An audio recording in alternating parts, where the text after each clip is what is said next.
महाराष्ट्र राज्यामध्ये 30 जुलै 2026 रोजी आपण नोटिफिकेशन काढून जे अनालॉग पनीर किंवा नॉन डेअरी पनीर जे आहेत त्याचं उत्पादन, प्रक्रिया, साठवणूक, वाहतूक, वितरण व विक्रीवर आपण बंदी घातलेली आहे. आय रिपीट, संपूर्ण महाराष्ट्रात अनालॉग किंवा नॉन डेअरी पनीरच्या उत्पादनावरती, प्रक्रियेवरती, साठवण्यावरती, वाहतूक, वितरण व विक्रीवरती 1 वर्षाची बंदी लागू घातलेली. 1 वर्षाची यासाठी असते की आपण त्याचा रिव्ह्यू करतो आणि पुढे कंटिन्यू करायचे असेल तर मग त्या दरम्यान परत रिपीट आपण आदेश करतो. म्हणून ते प्रोहिबिशन ऑर्डर ऑन अनालॉग और नॉन अनालॉग पनीर और नॉन डेअरी पनीर याच्यावरती we have prohibited this item for production, storage, processing, manufacturing, transportation and sale in the state of Maharashtra from 30th of July 2026. This is as per the section 32A. हे आपला जो फसायचा कायदा आहे 2006चा कलम 30(2)अ अंतर्गत आपण केलेला आहे. आपण ह्या कंक्लुजनला कसं आलो तर त्याचं बेसिकली कारण असं आहे की याच्याबद्दल अनेक कंप्लेंट होत्या, वारंवार याच्यावरती चर्चा झालेली आहे, मीडियाच्या माध्यमातून झालेली आहे, समाज माध्यमावरती झालेली आहे, सभागृहात झालेली आहे, लोकप्रतिनिधीमार्फत त्याच्यावर चर्चा झालेली आहे आणि त्या अनुषंगिक आपण गेल्या वर्षभरामध्ये म्हणजे 2025-26 या वर्षामध्ये काही सॅम्पल्स घेतले होते मार्केटमधून. 308 आपण नमुने टेस्ट केले. 308 पैकी 109 नमुने म्हणजे जवळजवळ 35.4% नमुने हे नियमबाह्य आढळले. त्यापैकी 79 हे सबस्टँडर्ड आणि 30 अनसेफ किंवा असुरक्षित असे त्यांच्या फाइंडिंग आपल्याला आढळलेले आहे. त्याचा परिणाम हेल्थवरती होतो. म्हणजे जवळजवळ 35% सॅम्पल्समध्ये अनसेफ किंवा सबस्टँडर्ड अशा प्रकारच्या फाइंडिंग हे जे अनालॉग पनीर आहे त्याच्यामधून आपल्याला आढळलेले आहेत आणि त्याचा परिणाम लोकांच्या हेल्थवरती होतो. आणि म्हणून hotels, restaurants, caterers, cloud kitchens व इतर ज्या खाद्य देणाऱ्या पुरवणाऱ्या संस्था आहेत यांच्या माध्यमातून पनीरचा पूर्णपणे वापर हा आपण आता प्रतिबंधित केलेला आहे, जेणेकरून कशाही परिस्थितीत यांना त्याची साठवणूक करता येणार नाही, विक्री करता येणार नाही, अन्नपदार्थ म्हणून ते विकता येणार नाही. त्या अनुषंगाने आता इथून पुढे म्हणजे पाठीमागं काही दिवसापूर्वी आपल्या विभागाने की अनालॉग पनीरच्या मेनूमध्ये वेगळं नॉमेनक्लेचर देऊन त्या पद्धतीनं डिक्लेअर काय सांगितलं होतं. आता analogue paneer cannot be sold in hotels, restaurants, it is or anywhere. It cannot be produced, it cannot be processed, it cannot be stored also, and it cannot be used as a product or as a food item and sold. याचा reason असा आहे की paneer is basically a milk product आणि हे जे analogue paneer बनवलं जातं it either fully or partly अंशतः किंवा पूर्णतः याच्यामध्ये नॉन मिल्क प्रॉडक्ट आढळलेला आणि नॉन मिल्क प्रॉडक्ट आढळल्यामुळं that compromises health on the one hand आणि सर्वात महत्त्वाचं म्हणजे लोकांची याच्यामुळे दिशाभूल होते की ते पनीर खातो असं वाटतं पण ते पनीर नसतं आणि म्हणून हे प्रोहिबिट करणं गरजेचं होतं. त्या अनुषंगाने आपण हा निर्णय घेतलेला आहे आणि त्याचं इम्प्लिमेंटेशन आपण करणार आहोत. महाराष्ट्रामध्ये त्याच्या ऑलरेडी आदेश आपण काढलेले आहे. आता आदेशाची याच्या पाठीमागे आपली भूमिका जी आहे ते काढण्याच्या पाठीमागची ही भूमिका आहे की ग्राहकाला पनीर मागितल्यानंतर पनीरच मिळेल याची गॅरंटी राहत नाही, ते मिसलिडिंग असल्यामुळं that is one of the most important criteria किंवा रिझन.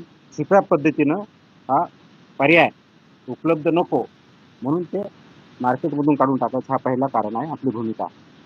प्रत्येक नागरिकाला सुरक्षित, शुद्ध व गुणवत्तापूर्ण अन्न भेटणं हा त्याचा अधिकार आहे आणि FDOनं त्याचप्रमाणे प्रोव्हाइड करणं हे FDOचं काम आहे आणि ॲज अ रेग्युलेटर म्हणून ते होतं, इम्प्लिमेंट होतं, हे आमचं काम आहे. त्या दृष्टिकोनातून आपण ते करत आहोत. हे जे सुरक्षित अन्न आणि सेफ किंवा गुणवत्तारक आहे तर हे भारतीय राज्य घटनेच्या कलम 21 आणि 47 याच्यानुसार केलेलं आहे. सुप्रीम कोर्टात याच्यामध्ये अनेक जजमेंट आहेत आणि कलम 47 जे आहे त्याच्यानुसार हे स्टेट इज इम्पॉवर्ड, त्यांची जबाबदारी आहे की सुरक्षित अन्न पुरवणं, हे त्या दृष्टीने स्टेटने प्रयत्न करणं हे अपेक्षित आहे. आणि त्या अनुषंगाने ओव्हरऑल आपली जर भूमिका काय असेल तर ते फक्त कायद्याची केवळ अंमलबजावणी न करता ती समाजाप्रती शासनाची बांधिलकी आहे या दृष्टिकोनातून हे आदेश आपण काढलेले आहे. दुसरा मुद्दा येतो याची व्याप्ती, याचा स्कोप किती आहे. तर संपूर्ण राज्यामध्ये आपण याची व्याप्ती आहे. याच्यामध्ये अनालॉग नॉन डेअरी पनीर याची उत्पादन असेल, प्रक्रिया असेल, साठवणूक असेल, वाहतूक असेल, वितरण व विक्रीवर आपण 1 वर्षाची बंदी घातलेली आहे किंवा प्रतिबंध केलेला आहे. हे आदेश सर्व उत्पादक जे प्रोड्युसर्स आहेत ते, प्रक्रिया उद्योग जे प्रोसेसिंग करतात ते, घाऊक व किरकोळ विक्रेते, वाहतूकदार, गोदाम चालक, वितरक तसेच सर्व अन्न व्यावसायिक ज्याला एफबीओज म्हणतो यांच्यावरती बंधनकारक आहे. Hotels, restaurants, caterers, cloud kitchens, भोजनालय यांना अनालॉग पनीरचा वापर, साठा व विक्री करता येणार नाही किंवा सेवा देण्यात येणार नाही हा आदेश. कोणतीही व्यक्ती, संस्था किंवा अन्य व्यावसायिक या आदेशातून सूट असल्याचा दावा करू शकणार नाही. हे त्याची आदेशाची व्याप्ती आहे. त्याचे वैशिष्ट्य मी आता जर सांगितलं कलम 30 सबकलम 2 त्याचा सबक्लॉज अ यानुसार आहे. आताच मी आकडेवारी जर सांगितले जवळजवळ 35.4% आपल्याला सबस्टँडर्ड आणि अनसेफ याच्यामध्ये आढळलेले आहेत. सर्वात महत्वाचं फाइंडिंग जे आलेलं आहे त्यामध्ये कोणत्या प्रकारचे आहेत, BR रिडिंग जे आहेत आणि आयोडीन मूल्य हे मानकापेक्षा जास्त सापडलेलं आहे. पण सर्वात महत्वाचा जो भाग सापडलेला आहे स्निग्धांश किंवा प्रोटीन याच्याऐवजी इन्स्टेड ऑफ प्रोटीन वनस्पती चरबी जास्त प्रमाणात आढळले आहे. जिथं म्हणजे मिल्क प्रोटीन वापरणं अपेक्षित आहे तिथे वनस्पती चरबी ही सापडलेली आहे आणि that is not good for the human health. तर हा त्याच्यातला खूप महत्वाचा भाग आहे. त्याच्यामुळं सर्वात मेजर कारण जर असेल तर ते आपल्याला आहे, याच्या आधारे आपण हा आदेश निर्गमित केलेला आहे. पनीर हा जो आपले रेग्युलेशन्स आहेत फूड सेफ्टी ऍक्ट अंतर्गत जे मी सांगितलं आहे की 28 पैकी 22 रेग्युलेशन जे आहेत कुठच्या बाबतीतलं आहे त्याच्या रेग्युलेशन नंबर 2.1.16 2.1.16 अंतर्गत मानकीकृत दुग्धजन्य पदार्थ आहे. अनालॉग पनीरसाठी कोणतंही स्टँडर्ड नाही. इट इज नॉट स्टँडर्डाइज और it is not define as per the standard. आणि म्हणून अनेक या सुप्रीम कोर्टाच्या अगोदर डिसिजन झाले 2016 मध्ये, त्याच अनुषंगानं सेंट्रल ॲडवायझरी कमिटी जी सेंट्रल लेवलचे CEO सोसायटी जे असतात त्यांच्या अध्यक्षतेखाली असते आणि सर्व राज्याचे आयुक्त, अन्न सुरक्षा आयुक्त हे त्याचे मेंबर्स असतात. याच्यामध्ये चर्चा पण झालेली होती. 48व्या बैठकीमध्ये चर्चा झालेली होती. त्या बैठकीमध्ये याचं सांगोपांग चर्चा झाल्यानंतर हे आढळलं की हे this is not in the interest and it is not good for the public health हे त्याचं कन्क्लुजन होतं. तसाही आधार आपल्या आदेशामध्ये आपण घेतलेला आहे. आणि म्हणून प्रामाणिक उद्योग, सुरक्षित उद्योग अशा दृष्टिकोनातून पनीर जे बाकीचे आयटम जे मानकारूप म्हणजे ॲज पर द स्टँडर्ड्स जे आहेत तसेच स्वतंत्र मानक असलेली उत्पादने जसं टोफू असेल, सोया आहे यांच्यावर कोणताही परिणाम होत नाही. अंमलबजावणी आणि उत्तरदायित्व या बाबतीत असं आहे की राज्यभरात याच्याबद्दल आम्ही विशेष तपासणी मोहीम राबवणार आहोत. विशेष करून उत्पादन केंद्र, गोदामं, घाऊक बाजारपेठा, किरकोळ विक्री केंद्र व खाद्यसेवा स्थापना म्हणजे ज्याला हॉटेल, रेस्टॉरंट इत्यादी म्हणून त्या सर्ववरती विशेष मोहीम आम्ही त्यात राबवणार आहोत. संशयित उत्पादनाचे नमुने संकलन करणे, जप्ती करणे, नाश करणे, कायदेशीर कारवाई करणे, दंड करणे ह्या सर्व याच्यामध्ये आणि त्याचबरोबर प्रॉसिक्युशन करणे ह्या सर्व याच्यामध्ये कारवाया होतील. सर्व जॉईंट कमिशनर, असिस्टंट कमिशनर, सम डेजिग्नेटेड ऑफिसर आणि FSO यांना कारवाईचे निर्देश आपण दिलेले आहेत. आणि सार्वजनिक आरोग्य ज्याला पब्लिक हेल्थ किंवा in the interest of public health ज्याला म्हणू याच्याशी कशाही परिस्थिती कॉम्प्रोमाइज करणार नाही किंवा कोणाला सुटही याच्यातून भेटणार नाही. आमचं आव्हान असं आहे की ग्राहकांना जे आपण खाद्यसेवा देतो त्याच्यामध्ये कशाही परिस्थितीमध्ये ओरिजिनल पनीर किंवा दुधापासून बनलेलं पनीर याचाच वापर ज्या सेवा देणाऱ्या संस्था आहेत, ज्याला हॉटेल्स, रेस्टॉरंट, बेकरी किंवा इतर ज्या कोणी असतील त्यांनी करावा. अनालॉग पनीर किंवा नॉन डेअरी प्रेमीचा वापर करू नये. पॅकवर जे असतं ते पॅकिंगचे सुद्धा जे नॉर्म्स आहेत ते नॉर्म्स 100% पाळले पाहिजेत त्या पॅकेजिंग नॉर्मनुसार. आणि त्याचप्रमाणे पनीरची लेबलवरती घोषणा पण कशा असाव्यात. अनालॉग पनीर म्हणून विकल्यास शंका असल्यास जे आपल्याला सांगितलं की आपला जो टोल फ्री क्रमांक आहे याच्यावरती किंवा आपलं जे पोर्टल आहे कंप्लेंटचं याच्यावरती कंप्लेंट करावी. आणि कशाही परिस्थितीत त्याच्यामध्ये आपण कॉम्प्रोमाइज करणार नाही, ज्याच्यामुळे सार्वजनिक आरोग्यास धोका निर्माण. आता हे करत असताना त्याच्यामध्ये दंडात्मक तरतुदी आहेत, प्रॉसिक्युशन पण आहे आणि स्विफ्ट कारवाई आपण याच्यामध्ये करणार आहोत. आणि म्हणून हे जे निर्देश दिले गेलेले आहेत ते नोटिफाय आपण करतो. जसं की याच्या अगोदर आपण जर नोटिफिकेशन बघितलं असेल तर ते होतं गुटख्याच्या बाबतीत, पान मसाल्याच्या बाबतीत. हे दुसरं नोटिफिकेशन आहे ज्याच्यामध्ये आपण हे प्रोहिबिटेड केलेलं आहे. कदाचित भारतामधलं आपलं पहिलं राज्य असेल याच्या माध्यमातून हे आपण प्रोहिबिट केलेलं आहे. तसं इम्प्लिमेंटेशन आपण चालू केलेलं आहे. या अनुषंगाने आजच्या प्रेस कॉन्फरन्सचा एक दुसरा विषय आहे, तो आहे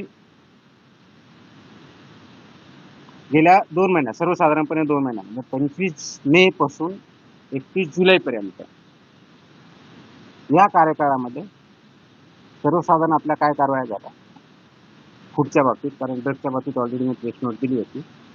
फूडच्या बाबतीत आपण कोणत्या कोणत्या कारवाया केल्या त्या बाबतीत आपण जर प्रमुख बाबी बघितल्या त्याची प्रेस नोट आहे. म्हणजे या 2 प्रेस नोट असणार आहे. एक आपल्या पनीरच्या बाबतीतली आणि दुसरी आपण केलेल्या कारवायाच्या बाबतीतली, फूडच्या बाबतीतली. एकूण आपण अन्न आस्थापना ज्या आहेत महाराष्ट्रामध्ये 25 मे ते 31 जुलै या काळामध्ये तपासणी केलेल्या म्हणजे इन्स्पेक्शन ज्याला म्हणू आपण त्या आस्थापनाची संख्या आहे 3137. आय रिपीट, आस्थापनांची इन्स्पेक्शन केलेल्या आस्थापनांची फूडच्या बाबतीतली तपासणी संख्या 3137. I repeat, number of inspections carried out in food establishment is 3137. And this period I am talking about only 26 May to 31st of July. Improvement notice of this याच्यापैकी सुधारणांना notice दिलेल्या आस्थापना आहेत 764, 764.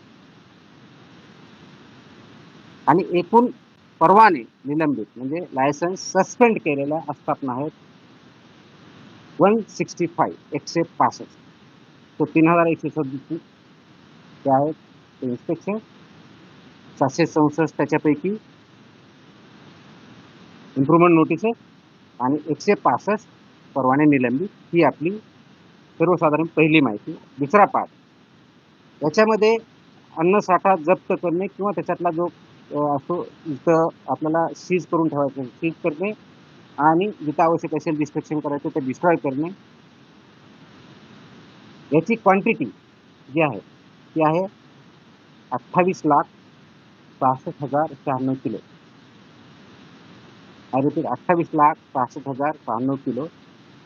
त्याची किंमत सर्वसाधारणपणे 55.72 कोटी आहे. 55,72,00,000. हॉटेल्स, रेस्टॉरंट, इटरीज या बाबतीमध्ये एकूण तपासणी आपण या काळामध्ये 890 केल्या. 890 हॉटेल्स, रेस्टॉरंट, इटरीज यांचे इन्स्पेक्शन आपण महाराष्ट्रामध्ये 890 केल्या. Out of which improvement notices were given to 329. 329 यांना सुधारणा नोटीस आपण दिल्या आणि परवाने निलंबित 116 यांचे केले. So licenses suspended of HREs are 160. Improvement notice are given to 329. Out of the total inspected hotels and restaurants is 890. Prohibited आयटमच्या बाबतीत जे आहे म्हणजे आता प्रोहिबिटेड आयटम आता अनालॉग पनीर ऍड झाला, पण अगोदर आपण जी कारवाई करत होतो ती आपलं जे गुटखा आणि ह्या बाबतीत आहे त्या बाबतीत त्याच्या आस्थापना आपण ज्या आढळल्या 658 658. त्याच्या किमतीचा साठा जो आहे सर्वसाधारणपणे जो जप्त केला आपण, तर 15 कोटी प्लस 15 कोटी 11 लक्ष समथिंग. एफ-आय-आर त्याच्यामध्ये आपण केले 519, 519 FIR. Arrested persons in this याच्यामध्ये आहेत, अटक झालेल्या व्यक्ती 701 701 701 व्यक्तींना याच्यामध्ये अरेस्ट झाली. टोटल आस्थापना सील केल्या 407 407 आणि जप्त वाहनांची संख्या 78 याच्यामध्ये. तर प्रोहिबिटेडमध्ये खूप मोठ्या प्रमाणात आपण कारवाई केलेली याच्यातून दिसून येतं. आता एक थोडक्यात करण्याचे डिटेल्स फक्त आपण एवढी कारवाई केली म्हणून सांगणार नाही, तर मेजर त्याच्यातल्या ज्या कारवाई आहेत मेजर 4-5 सेक्टरमधल्या त्या आपण फक्त जाणून घेऊ. आता मी सांगितलं तो मी रिपीट करणार नाही. तर एकूण टोटल याच्यामध्ये फक्त आपण बघितलं थोडक्यात एकूण आस्थापना तपासणी 3137, improvement notices 764, licence suspension 165, almost 55 crores rupees seizure of food products or destruction. FIRs total 532 and arrested people 714.